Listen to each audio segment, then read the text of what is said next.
Mesdames, Messieurs, bonsoir. Merci d'avoir choisi Gabon News pour vous informer tout de suite les titres de ce journal. L'Ordre national des pharmaciens du Gabon a procédé hier soir à sa rentrée solennelle à Libreville, une cérémonie qui a permis de connaître les directives pour cette année et surtout condamner la vente des médicaments par terre. Et puis le syndicat de l'éducation nationale n'en démord pas. Engagés dans leur mouvement d'humeur depuis quelque temps déjà, ils tapent du poing sur la table afin que leurs revendications soient prises en compte une fois pour toutes. Je vous l'annonçais en titre, l'Ordre national des pharmaciens du Gabon a effectué sa rentrée solennelle hier à Libreville. C'est une cérémonie qui fait office de la première journée de l'Ordre des pharmaciens. Voyons tout cela avec Justin Bitegué et Martial Tsonga. C'est vêtu de leur blouse blanche aux écharpes teintées de couleur verte que les pharmaciens du Gabon, inscrits à l'ordre, ont célébré leur première journée hier à Libreville. Une journée pleine de solennité en présence des représentants du ministère de la Santé et de l'OMS. Nous sommes tous ici réunis ce 5 novembre 2014 pour célébrer ensemble la première journée de l'ordre rehaussée par la rentrée solennelle. La célébration de cette journée, loin du simple aspect festif qu'elle peut revêtir, vise en réalité à faire connaître et vulgariser les attributions de l'ordre ainsi que la place et le rôle des pharmaciens auprès des autorités, des partenaires, mais aussi à l'endroit des populations. Le président de l'Ordre national des pharmaciens du Gabon n'a pas manqué au cours de cette cérémonie de fustiger la prolifération des médicaments par terre. Ce fléau n'est pas uniquement un fléau national, c'est un fléau international, donc c'est l'affaire de tous, y compris les pharmaciens, y compris la société civile, y compris vous les médias. Ce que nous voulons faire comprendre aux populations, c'est qu'aujourd'hui, nous avons la CNAMGS, c'est vrai, mais nous avons des médicaments génériques qui sont là, qui sont moins chers, qui sont de bons médicaments. Donc, ça ne sert à rien d'aller dans ce marché parallèle acheter des médicaments parce qu'on risque sa vie, on risque de laisser sa peau. Lutter contre le fléau des médicaments vendus par terre dans les différents coins et recoins de la capitale gabonaise, voire à l'intérieur du pays, est l'un des objectifs visés par l'Ordre national des pharmaciens du Gabon. Le syndicat de l'éducation nationale a, au cours de son assemblée générale, ce matin à son fief, durci le ton pour ce qui est de leur mouvement d'humeur. Engagé depuis quelque temps déjà à Libreville, un ras-de-bol qui serait dû au refus de prise en compte de leurs revendications par le gouvernement. Le point avec nos reporters Edgar Kaba, Kenyon Gori et Refus Itoga. Les bras levés à l'unanimité, c'est le symbole du renouvellement du mouvement de grève du syndicat de l'éducation nationale qui était en assemblée générale. Plusieurs points, comme toujours, ne connaissent pas d'issue favorable. Selon ces syndicalistes, le gouvernement ne garantit rien, surtout à l'allure où vont les choses. Il nous revient qu'après ces 2 semaines de grève, le gouvernement, sinon le ministère de l'Éducation nationale, n'a pas fait un effort de nous apporter des réponses concrètes aux points posés. Nous parlerons des enseignants, le recrutement des enseignants, parce que nous avons entre les bras plus de 650 enseignants du secondaire qui attendent d'être intégrés. Nous avons à peu près plus de 2000 enseignants du primaire qui attendent toujours d'être intégrés. Et nous, on voulait savoir à quel moment, au cours de quel mois, ils pourront espérer avoir leur salaire. On souhaiterait également avoir à quel moment les enseignants puissent entrer en procédure de leur rappel, parce que le rappel, il est connu, le montant nous a été communiqué par la Direction générale des affaires financières, il s'élève à 9 milliards 291 millions à la date du 31 mars 2014. À quel moment le ministre nous communiquera, parce que nous avons un préalable sur le départ des responsables de la DGEC.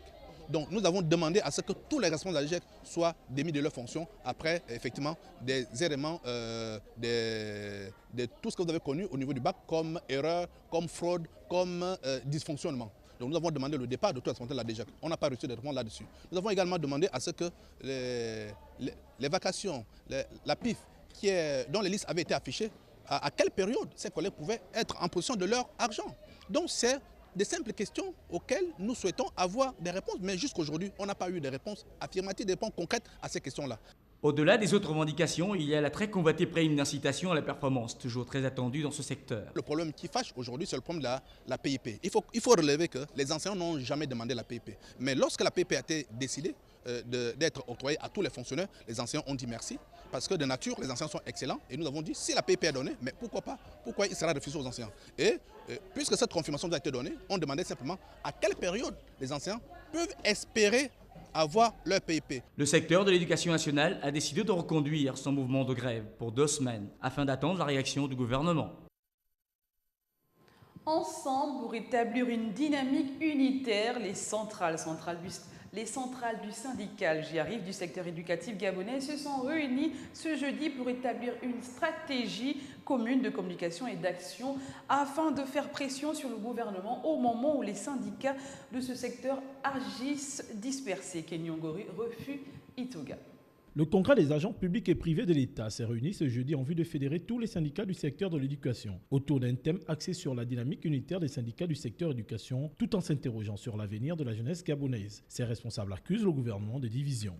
Nous constatons avec regret que ce sont plutôt les gouvernants qui multiplient et qui organisent les grèves. Et ça, c'est vraiment regrettable.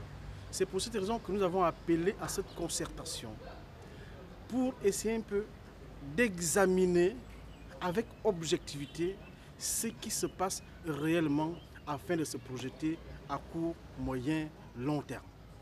D'autres syndicats ont répondu présents et comptent bien soutenir cette action pour une unité dans ce secteur. Donc si le fusil prend une décision où il appelle tous les syndicats dans du secteur éducation pour une dynamique, nous sommes prêts et nous voulons avancer. Les syndicalistes réunis ce jour ne croient plus en l'action du gouvernement et comptent bien mener des actions qui l'amèneraient à respecter le secteur éducatif. Nous n'avons pas été informés dans les règles de l'art parce que lorsqu'un Premier ministre convie comme les partenaires sociaux, il y a une démarche à suivre. Et cette démarche n'a pas été suivie. Nous ne sommes pas gérés par les médias, nous sommes gérés par une administration qui au préalablement doit nous inviter par écrit, nous demandant 2 jours avant qu'il y a une réunion concernant les partenaires sociaux à la primature. Une réunion improvisée, on peut dire, ne peut pas accoucher quelque chose de bon. Cette réunion a été pour les responsables des centrales syndicales une occasion de mettre en place une dynamique unitaire devant mener à des actions communes en vue de contraindre le gouvernement à prendre des décisions importantes et nécessaires pour la stabilité du monde éducatif. Passons en présent à l'actualité internationale. Aux États-Unis, le président américain Barack Obama a perdu toute majorité au Congrès. Le Parti républicain a remporté les 6 sièges manquants qui lui a permis d'obtenir la majorité au Sénat lors des élections de mi-mandat tout en gardant le contrôle de la Chambre des représentants qu'il domine depuis 2010. Le compte rendu avec Karl Fanga, notre envoyé spécial à Washington.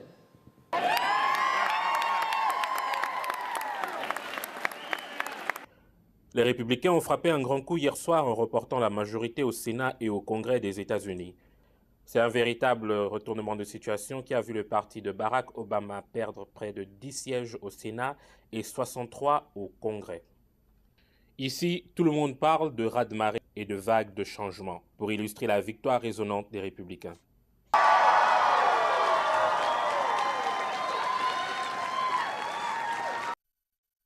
Dans le Kentucky, Mitch McConnell a enregistré une grande victoire contre la secrétaire d'État Alison Lundergan Grimes en remportant 55% des votes.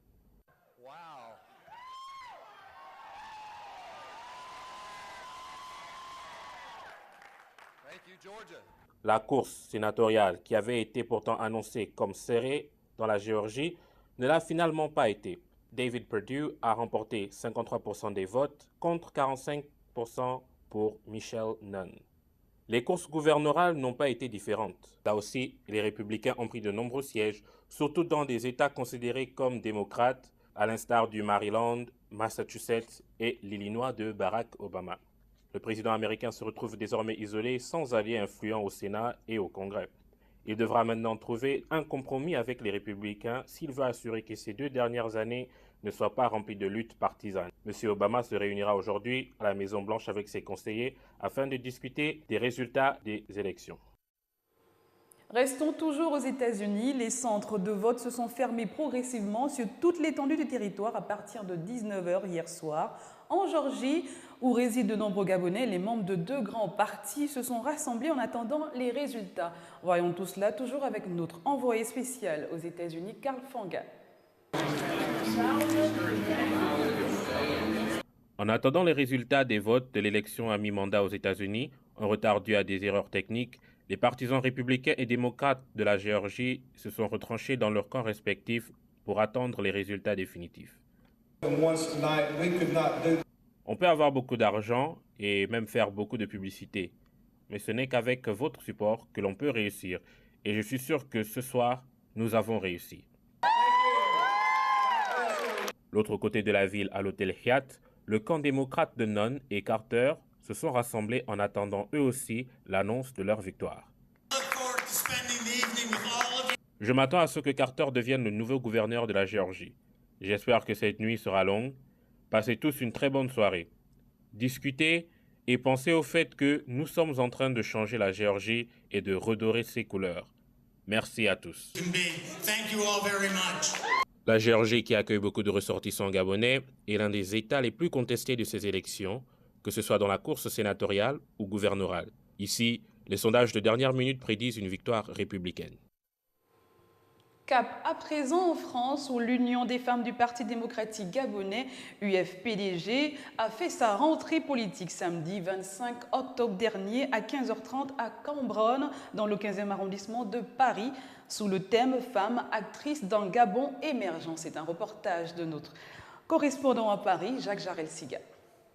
Avec 2016 en ligne de mire, les femmes du PDG France sont guidées par le slogan « Victoire écrasante et sans bavure » du président Ali Bongo Ondimba pour la présidentielle de 2016, avant d'inviter toutes les femmes gabonaises d'intégrer le parti au pouvoir pour écrire les belles pages de l'histoire du pays.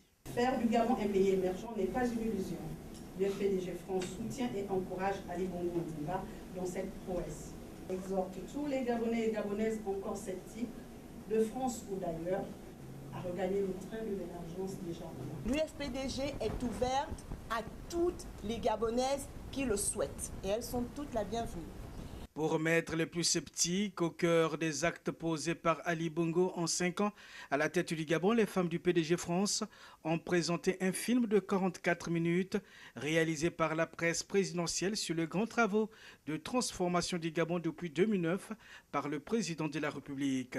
3 exposés sur le bilan d'activité de l'UFPDG de 2012 à 2014 par Madame Laurence Ndon, le leadership féminin en politique par la responsable UFPDG France, région Est, Inès Ibinga, et femmes actrices d'un Gabon émergent ont constitué les temps forts de cette grande messe politique ayant réuni plusieurs militants de la Fédération PDG France. Enfin, Madame Laurence Ndon, qui en 2 ans a réussi à tirer l'UFPDG vers le haut, a présenté avec luxe et détail son plan d'action 2014-2016, axé essentiellement sur la valorisation de la place de la femme dans le plan stratégique Gabon émergent.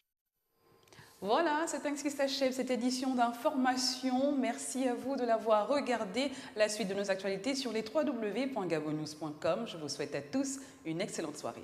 À demain.